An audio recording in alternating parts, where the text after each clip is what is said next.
Please don't cut my hair. I've done nothing wrong. I don't even know that man." "Oh, hush," a woman sneered. "When we're finished, you'll look just like us." Cold laughter echoed through the crowd. And in that cruel moment, destiny shifted. Far beyond the rolling hills stood a quiet settlement called Ebonridge. It looked peaceful, clay huts arranged in tidy lines, winding dirt paths leading to farms and rivers, children racing barefoot beneath the open sky. Every evening, elders gathered beneath the massive moru tree, sharing ancient tales. But Ebonridge carried a strange mark. Not a single woman in the village had hair.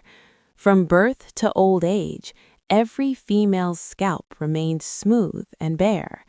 Generations had passed without a single strand growing on any daughter born there. It had become their identity, their normal, their curse, until the day the pattern shattered. The night Amara was born, the midwives gasped in terror. Soft, thick curls covered the newborn's head, dark and gleaming beneath the lantern flame. They trembled. Before anyone could understand what it meant, sorrow struck swiftly. Her mother died moments after delivering her. A few weeks later, her father fell mysteriously ill and followed her into death. Whispers filled Ebonridge. This child is different. Amara was sent to live with her aunt, Nalia, a stern woman with a guarded heart. Nalia had a daughter named Sarah, smooth-scalped like every other woman in the village. From the day Amara entered their hut, comparison poisoned the air.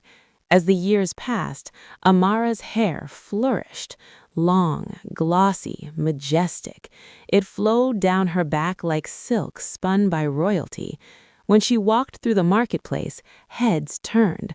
Sunlight shimmered against her curls. Many admired her openly. "Your hair is a gift," they would say. But inside Nalia's home, admiration curdled into envy. Each time Amara braided her hair by the hearth, Nalia felt bitterness tighten her chest. Sarah would sit nearby, silently rubbing her smooth scalp. Jealousy took root, and jealousy slowly hardened into hatred. Still, Amara remained gentle. She carried water, she tilled soil, she respected her elders, she answered harsh words with kindness, which only deepened the resentment. One evening, the village seer summoned everyone to the sacred clearing. "The affliction shall end," she declared. Murmurs rippled through the crowd. "The one who bears what was stolen shall rise. She will wed the royal heir. Through her innocence, the curse will dissolve." Silence fell heavy.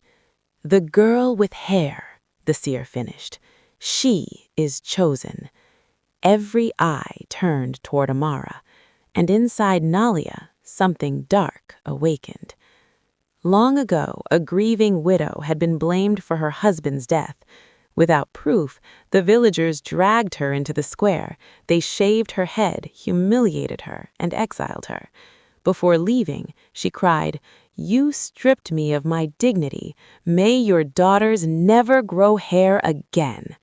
And from that day forward, none did, until Amara. Nalia understood one thing clearly. If Amara lost her virtue, she would lose her destiny. One evening, she offered Amara a drink. "You must be exhausted, child." Amara trusted her.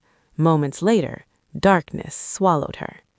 She awoke to chaos, voices shouting, stones striking her skin. "Shameless girl! She has disgraced us! She was found beside a man!" Amara's heart pounded. "I don't know him, I swear," she cried, but her voice drowned in accusation. Nalia stepped forward, pretending outrage. "If she has dishonored us, remove her hair." The crowd agreed. They forced Amara down. The blade grazed her scalp. Her curls fell in heavy clumps to the dust. With every cut, her heart splintered. When it ended, her head was bare. Nalia felt victory bloom within her. Now let us see how a bald girl becomes queen. Days turned to weeks. Amara withdrew into silence. Then one morning, she touched her scalp and felt bristles. Tiny strands were sprouting. The village murmured in fear. An ancient truth resurfaced. If a woman was shaved unjustly, her hair would grow back swiftly. If she were guilty, it would never return. Nalia's sleep vanished. The truth was rising. Word reached the king of the region. Guards arrived. A man confessed he had been paid to lie beside Amara. Nalia collapsed in disgrace. Amara was declared innocent. The prophecy stood untouched. On her wedding day, Amara stood beside Prince Kale, radiant and serene. Her hair cascaded once more in glorious waves. As the royal blessing was spoken, something miraculous occurred. Across Ebonridge, women gasped. Soft strands began sprouting on their once bare heads. Tears flowed freely.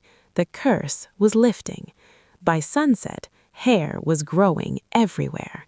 Amara had broken generations of affliction, not through vengeance, but through purity. Amara did not demand revenge. She ruled with mercy. Nalia and Sarah were humbled, assigned to labor during the royal celebrations, not out of cruelty, but consequence. Amara held no hatred. She understood a truth greater than pain. Envy devours its owner. Innocence restores what is broken.